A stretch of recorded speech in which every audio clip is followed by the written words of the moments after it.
Mes chers frères et sœurs, chers compatriotes, je vous dis bonsoir, je vous dis bonjour. Mes chers amis, c'est avec un cœur rempli d'amertume, de tristesse et de révolte que je m'adresse à vous par le biais des réseaux sociaux. Oui, je m'adresse à vous pour partager votre douleur, votre indignation face aux atrocités qui se déroulent dans notre pays. Je vous parle aujourd'hui non seulement en tant que pasteur, mais je vous parle en tant que citoyen. Mes chers amis, la situation à Kinskov est indescriptible et révoltante. Des gangs armés qui sèment la terreur et la désolation ont envahi cette zone. Ces malfrats ont détruit des vies humaines gratuitement. Mais le crime le plus odieux, le crime le plus déchirant, le crime le plus révoltant est celui commis à l'encontre d'Eliana Télémaque et de son bébé seulement âgé de 2 mois.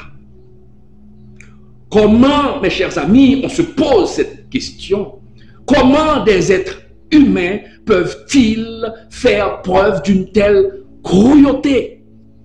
Comment peuvent-ils arracher, mes chers amis, un bébé de 2 mois des bras de sa mère et ensuite le jeter dans un feu? C'est un acte d'une barbarie révoltante, indescriptible, inimaginable, qui nous laisse sous le choc et nous remplit de colère. Mes chers amis, chers compatriotes, cette pauvre femme qui a vieilli, comme vous pouvez le remarquer sur l'écran, qui a vieilli en quelques heures, est morte de chagrin le lendemain du crime. Je veux maintenant m'adresser au regroupement des hommes armés dénommés Vivre Ensemble. Je veux m'adresser à vous, messieurs. Vous avez déclaré haut et fort que vous menez une lutte contre les oligarques de ce pays. Messieurs, vous avez affirmé vouloir faire une révolution pour changer la situation de ce peuple. Mais la question que je me pose, mes chers amis, est-ce que cette pauvre femme était une Syro-Libanaise? Est-ce que cette pauvre femme faisait partie de l'oligarque? C'est la question que je me pose. Qu'est-ce que ce bébé de 2 mois avait fait comme crime? Est-ce qu'il faisait partie, messieurs, de ceux-là qui ont dilapidé les fonds pétro-caribéens?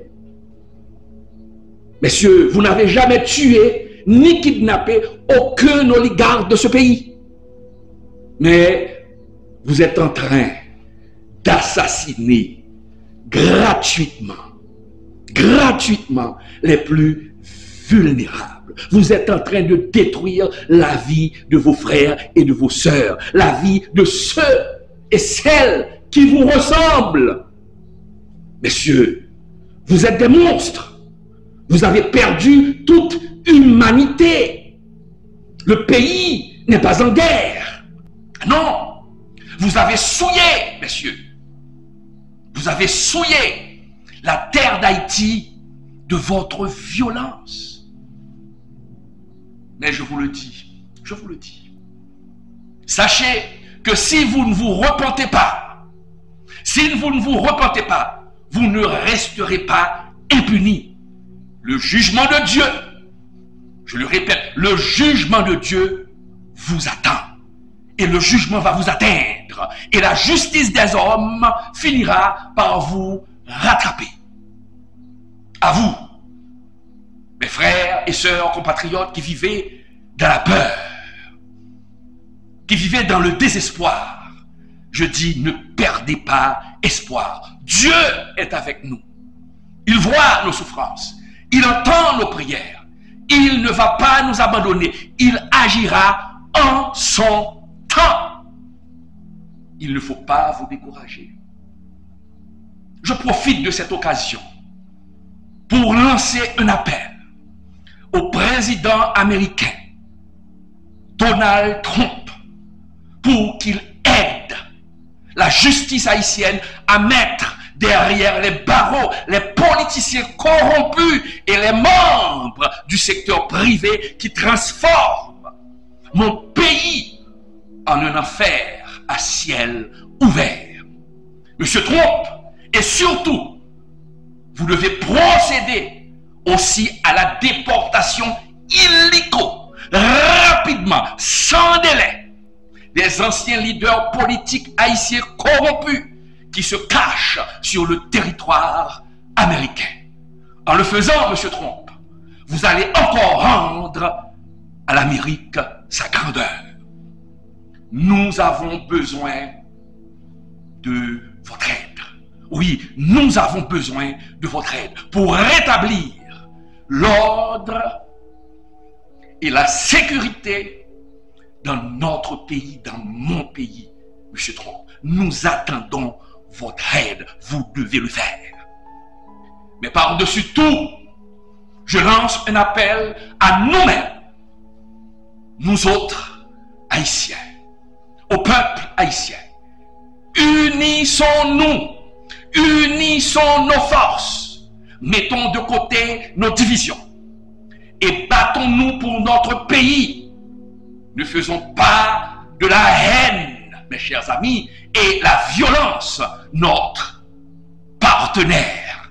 Ne laissons pas la haine et la violence nous submerger. Choisissons l'amour, la solidarité, la justice, mes chers amis. Ensemble, oui, ensemble, nous pouvons construire un avenir meilleur pour Haïti. Un avenir où nos enfants pourront grandir en sécurité, où nos femmes seront respectées, où nos familles seront unies.